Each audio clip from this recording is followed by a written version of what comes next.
നമ്മളൊക്കെ ആഗ്രഹിക്കുന്ന, ഞാനിന്ന് പറഞ്ഞതുപോലെ നമ്മുടെയൊക്കെ കൽബിലൊരു മുറാദ്, അത് നമ്മൾ കുറേ കാലമായിട്ട് ആഗ്രഹിക്കുന്ന പക്ഷെ നടക്കാതെ കിടക്കുന്ന ചില വിഷയങ്ങളുണ്ടാവും ഇല്ലേ? കൂട്ടത്തിൽപ്പെട്ടതാണ് വീട് പണി തുടങ്ങി വെച്ചു, പക്ഷെ അത് പൂർത്തിയായി കിട്ടുന്നത്. എൻ്റെ അടുത്ത് ഒരുപാട് ആളുകൾ പരാതി പറഞ്ഞൊരു വിഷയമാണ്. പക്ഷെ അത് തറ കെട്ടിയിട്ടിട്ടുണ്ട്, അല്ലെ വീട് പണി തുടങ്ങി വെച്ചിട്ടുണ്ട്, പക്ഷെ അത് പൂർത്തിയാക്കാനുള്ള വഴി കിട്ടണില്ല എന്ന്. രണ്ടാമത് പറഞ്ഞൊരു വിഷയമാണ്, നല്ല വിദ്യാഭ്യാസമൊക്കെ ഉണ്ട്, നല്ലോണം പഠിച്ചിട്ടുണ്ട്, പക്ഷേ ഉദ്ദേശിച്ച ജോലി കിട്ടുന്നില്ല. അതായത് നമ്മൾ ഈ പഠിച്ചതിനനുസരിച്ചുള്ള ജോലി കിട്ടുക എന്നുള്ളതുണ്ടല്ലോ. ഇപ്പോൾ ഡോക്ടറിന് പഠിച്ച ഒരാൾ, MBBS പഠിച്ച ഒരാൾക്ക് മീൻ കച്ചവടം നടത്താൻ പോയി കഴിഞ്ഞാൽ അയാളുടെ പഠിപ്പുമായിട്ട് യാതൊരു ബന്ധമില്ലാത്ത ജോലിയാണ് ഇല്ലേ? അല്ലെങ്കിൽ എഞ്ചിനീയർ ആകാൻ പഠിച്ച ഒരാൾ മറ്റെന്തെങ്കിലും വാർക്കപ്പണിക്ക് പോയി, അല്ലെങ്കിൽ മറ്റെന്തെങ്കിലും പണിക്ക് പോയി. അത് മോശമായതുകൊണ്ടല്ല, മറ്റു പണിക്ക് പോകണ്ട എന്നല്ല, പക്ഷേ അവരുദ്ദേശിച്ച് പഠിച്ചതിന് വേണ്ടിയിട്ടാണ്, അതിന് ആ മേഖലയിൽ നിൽക്കാൻ, ആ മേഖലയിൽ ജോലി ചെയ്യാനൊക്കെയാണ്. പക്ഷെ അതിനനുസരിച്ചുള്ളൊരു ജോലി കിട്ടാതെ വരുമ്പോൾ വളരെ പ്രയാസപ്പെടുകയും ആകെ ഡൗണായി പോവുകയും ദ്വാരക്കാൻ ഏൽപ്പിക്കുകയും അതുപോലെ തന്നെ അതിനുള്ള പരിഹാര മാർഗ്ഗങ്ങളൊക്കെ തേടുകയും ചെയ്യാറുണ്ടല്ലോ. അപ്പോൾ അത്തരത്തിൽ ഒരുപാട് ആളുകൾ ദ്വാരക്കാൻ ഏൽപ്പിച്ചവരുണ്ട്, പരിഹാരങ്ങൾ തേടിയ ആളുകളുണ്ട്. അപ്പോൾ നമ്മുടെ ആവശ്യങ്ങൾ, ഖൽബിലെ മുറാദുകൾ, നമ്മൾ ഉദ്ദേശിച്ച കാര്യങ്ങൾ അത് നടന്നു കിട്ടണം എന്നാഗ്രഹിക്കുന്നുണ്ട് എങ്കിൽ അതിനുള്ള നല്ലൊരു പരിഹാര മാർഗ്ഗം ഇൻഷാ അല്ലാഹ് ഞാൻ പറഞ്ഞുതരാം. വെറുതെ പറയാലോ, മഹാന്മാർ അത് ചെയ്യേണ്ട ഒരു ശൈലി പറയുന്നുണ്ട്. നമ്മുടെ എല്ലാ ആവശ്യങ്ങളും നിറവേറാനും അതുപോലെ നമുക്ക് വരുന്ന തടസ്സങ്ങൾ, നമ്മുടെ ഈ കാര്യങ്ങൾ നേടിയെടുക്കുന്നതിനെ തൊട്ട് വരുന്ന തടസ്സങ്ങളുണ്ടല്ലോ, അത് നീങ്ങിക്കിട്ടാനും വരുന്ന ഷെറുകളെ തട്ടി മാറ്റാനുമുള്ള ഏറ്റവും എളുപ്പമുള്ള ഒരു പരിഹാര മാർഗം. അതിന് ചെയ്യേണ്ട എന്താണ്? സുബഹി നിസ്കാരം കഴിഞ്ഞ് ആ നിസ്കരിച്ച സ്ഥലത്ത്, അതേ സ്ഥലത്ത് ഇരുന്നു കൊണ്ട് സുബഹി നിസ്കാരം കഴിഞ്ഞ്, അപ്പോൾ ഇനി ചില ആളുകളുണ്ട് എന്ത് ചെയ്യാം, അവർക്ക് നിസ്കാരവും നോമ്പ് സക്കാത്തൊന്നും ഉണ്ടാവില്ല, പക്ഷേ ഇത്തരത്തിലുള്ള പ്രശ്നങ്ങൾ വരുമ്പോൾ കുറേ ദിക്റും സ്വലാത്തും ഒക്കെ ചെല്ലാനായിട്ട് ഇങ്ങനെ തയ്യാറായിരിക്കണം. അതുകൊണ്ട് കാര്യമില്ല.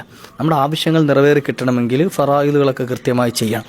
നിസ്കാരങ്ങളൊക്കെ കൃത്യമായി നിർവഹിക്കുന്ന ഒരാൾ, അയാൾ ആ നിസ്കാര ശേഷം ചെയ്യുന്ന അമലുകൾക്കൊക്കെ വലിയ കൂലി ഉണ്ടാവും, അവിടെയാണ് ഫലം കിട്ടുക. അല്ലാതെ നമ്മളിപ്പോൾ എന്ത് ചെയ്തിട്ടും വലിയ കാര്യം ഉണ്ടാവില്ല.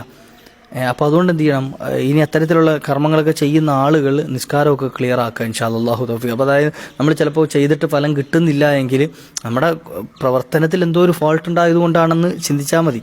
അപ്പോൾ അത് തിരുത്തിയാൽ ഇൻഷാ അല്ലാഹ് നമുക്ക് വലിയ ഫലവും അതിന് പരിഹാരവും ലഭിക്കും ഇൻഷാ അല്ലാഹ്. അപ്പം എന്താണ് ചെയ്യേണ്ടത്? കാര്യങ്ങൾ നേടിയെടുക്കാൻ സുബഹി നിസ്കാരം കഴിഞ്ഞ അതേ സ്ഥലത്തിരുന്നു കൊണ്ട് ബിസ്മില്ലാഹിർ റഹ്മാനിർ റഹീം എന്ന് 100 പ്രാവശ്യം ചൊല്ലണം. എങ്ങനെ? ബിസ്മില്ലാഹിർ റഹ്മാനിർ റഹീം, ബിസ്മില്ലാഹിർ റഹ്മാനിർ റഹീം, ബിസ്മില്ലാഹിർ റഹ്മാനിർ റഹീം. ഇതൊന്നും ചെയ്യാനുള്ളതല്ല. നമ്മളെന്തെങ്കിലും കാര്യം ഉദ്ദേശിക്കുമ്പോൾ അത് നേടിയെടുക്കാൻ നിയത്താക്കിയിട്ട് നമുക്ക് എന്ത് ചെയ്യാം, ഏതെങ്കിലുമൊക്കെ ദിവസങ്ങളിൽ നമുക്ക് ചെയ്യാം. ഇത് എളുപ്പത്തിൽ ചെയ്യാൻ കഴിയും. ബിസ്മില്ലാഹിർ റഹ്മാനിർ റഹീം എന്ന് ആദ്യം 100 തവണ ചൊല്ലുക. അത് ചൊല്ലിയ ശേഷം ഈ പറയുന്ന ദിക്ർ കൂടെ എന്ത് ചെയ്യാം, ഈ പറയുന്ന ശേഷം പറയുന്ന ദിക്ർ കൂടെ 100 തവണ ചൊല്ലിയിട്ട് നമ്മളുടെ ആവശ്യം റബ്ബിനോട് പറയാം. അതാണ് വേണ്ടത്. അതാണ് ദിക്ർ.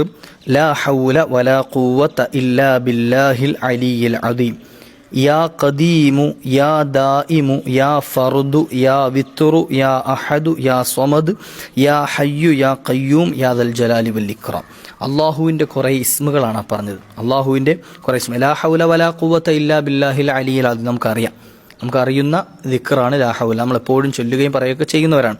ഈ കൂട്ടത്തിൽ നമ്മൾ ചൊല്ലേണ്ട കുറച്ച് ഇസ്മുകളുണ്ട്.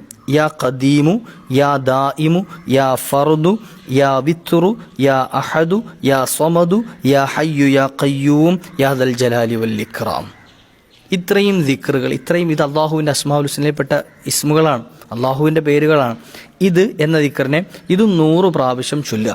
ഈ ദിക്ർ, അപ്പോൾ ബിസ്മി 100 പ്രാവശ്യം ചൊല്ലി അതിന് ശേഷം ലാ ഹൗല എന്ന് തുടങ്ങുന്ന ഈ ദിക്റും ചൊല്ലിയിട്ട് 100 പ്രാവശ്യം ചൊല്ലിയിട്ട് നിന്റെ ആവശ്യം എന്താണോ അത് റബ്ബ് സുബ്ഹാനഹു വ തആലയിലേക്ക് നീ ചോദിക്കുക. തുഖ്ലാ ഹാജത്തുഹു, അവൻ്റെ ആവശ്യം നിറവേറപ്പെടുക തന്നെ ചെയ്യുമെന്ന് മഹത്തുക്കൾ പഠിപ്പിച്ചതായി കാണാം. എന്താണോ ആൾ ചോദിച്ചത് ആ കാര്യം നിറവേറി കിട്ടുമെന്ന്. ഇത് ചെയ്യേണ്ട നല്ല നിയ്യത്തോടു കൂടി ചെയ്യുക, നല്ല ഇഖ്ലാസോടു കൂടി ചെയ്യാൻ ശ്രമിക്കുക.